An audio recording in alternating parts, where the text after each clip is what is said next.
Hello viewers, this me young from মারামারি। আজকে ভিডিওতে কিন্তু আমরা আরেকটি নতুন পিসি বিল্ডের ভিডিও নিয়ে হাজির হলাম। সো আজকে ভিডিওর বাজেট কিন্তু 12,000 টাকা। আমি আপনাদের একটা ধারণা দিতে চলেছি। সো এই ফোনটা আমি কিন্তু 2017 সালে 22,000 টাকা দিয়ে তৎকালীন সময়ে ক্রয় করেছিলাম। সো এই ফোনটিরও কিন্তু 10,000 টাকা কমে আমি 2024 সালে একটি পিসি বিল্ড করতে চলেছি এবং এই পিস দিয়ে কিন্তু আপনার সকল ধরনের বেসিক কাজ থেকে শুরু করে টুকটাক গেমিং করতে পারবেন। চলুন ভিডিও শুরু করা যাক। এবং আপনারা যদি আমার চ্যানেল নতুন হয়ে থাকেন অবশ্যই make sure to hit that subscribe button and press that bell icon to never miss another update. চলুন ভিডিও শুরু করা যাক।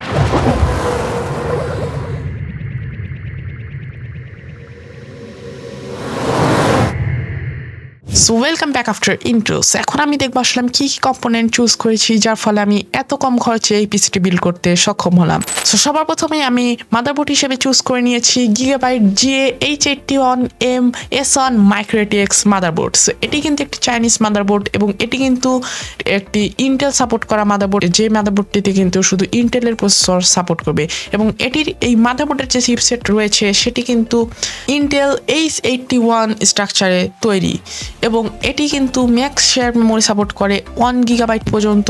আর বাকি তেমন কিছু বলার নেই, আর বাকি সকল মাদারবোর্ডের মতো এটি সকল জিনিস সাপোর্ট করে। সো পরবর্তীতে আমি আমার এই বিল্ডটিতে প্রসেসর হিসেবে যেটা ইউজ করেছি সেটা হচ্ছে Intel Core i5 4570 4th generation একটি প্রসেসর।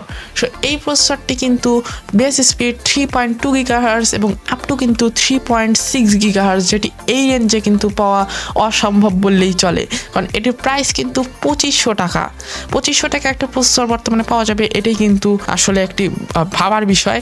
এবং 4 কোর 4 থ্রেড একটি প্রসেসর এবং এটিতে কিন্তু ইন্টেল 4400 গ্রাফিক্স কার্ড রয়েছে এবং এটি কিন্তু অন্যান্য সকল ইন্টেলের প্রসেসরের মতোই সকল জিনিস সাপোর্ট করে। সো পরবর্তীতে আমি আমার এই বিল্ডটির জন্য যে র্যামটি বেছে নিয়েছি সেটি হচ্ছে অ্যাডাটা 8GB DDR3 1600 বাস speed internal desktop RAM.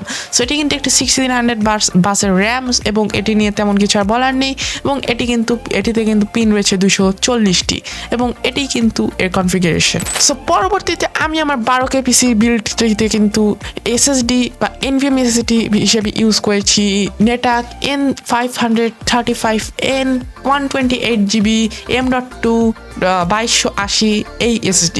So এই SSDটি কিন্তু বর্তমানে সবচেয়ে নিম্ন বাজেটে আসলে M.2 NVMe আসলে প্রদান করে থাকে। সো এই ক্ষেত্রে আমরা এই NVMeটি ইউজ করেছি। সো এটি কিন্তু সর্বোচ্চ রিড স্পিড কিন্তু 510 MB/s এবং সর্বোচ্চ রাইট স্পিড কিন্তু 440 MB/s।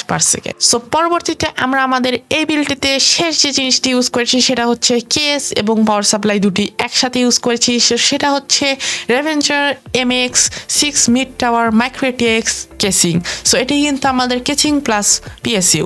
সো এটি কিন্তু একটি মোটামুটি আসলে এই বাজেটটি দেখেন, এটা হচ্ছে 1300 টাকার একটি কেসিং যার মধ্যে অলসো PSU ইনক্লুডেড। সো আপনারা ধারণা নিতে করতে পারেন যে এটার হচ্ছে অর্ধেক প্রাইস, তো এর হচ্ছে PSU যেটা রয়েছে সেটার প্রাইসই অর্ধেক। সো বাকি পাকায় মানে মোটামুটি 700 টাকার মতো রেঞ্জে আসলে কেমন কেসিং হওয়া উচিত। সো সেই ক্ষেত্রে কিন্তু আমার এটির বিল্ড কোয়ালিটি থেকে শুরু করে সকল জিনিস খুবই ভালো মনে হয়েছে। সো এটি একটা মিড টাওয়ার একটি কেসিং এবং এটিতে দুটি কিন্তু USB জ্যাক রয়েছে এবং একটি অডিও এবং একটি মাইক জ্যাক রয়েছে এবং বাকি সকল জিনিস অন্যান্য সকল কেসিং এর মতোই রয়েছে। সো কেমন লাগলো আজকে ভিডিও অবশ্যই নিচে থাকা কমেন্ট বক্সে কমেন্ট করে দেবেন এবং আপনাদেরকে অনেক ধন্যবাদ যে আপনারা আমার এর আগের ভিডিওতে অনেক সুন্দর ভালো সাড়া দিয়েছেন এবং আমি বলেছিলাম এর আগের ভিডিওতে 400 সাবস্ক্রাইবার কমপ্লিট করে দেওয়ার জন্য।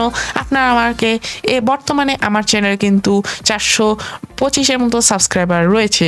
সো আপনাদেরকে অসংখ্য ধন্যবাদ এই কারণে। এবং গত ভিডিওতে আমি একটা ভুল করেছিলাম, সেটা হচ্ছে আমি একটি ইন্টেল সাপোর্টেড মাদারবোর্ডে কিন্তু AMD একটি প্রসেসর ইউজ করে ফেলেছিলাম। সো সেই জন্য আপনাদের কাছে আমি ক্ষমা চাচ্ছি এবং এরপরে আপনারা এমন করে আমাকে আরও এমন ভুল ধরিয়ে দেওয়ার চেষ্টা করবেন এবং এরপরে কোনো ভুল হলে অবশ্যই ক্ষমাস্বরূপ দৃষ্টিতে দেখার চেষ্টা করবেন। আপনারা যদি আমার চ্যানেল নতুন হয়ে থাকেন অবশ্যই নিচে থাকা সাবস্ক্রাইব বাটনটি প্রেস করে পাশে থাকা বেল আইকনটি ক্লিক করে দেবেন এবং অলে সেট করে দেবেন। সো আজকের মতো এই পর্যন্তই। Stay happy, stay cool, take care of your health.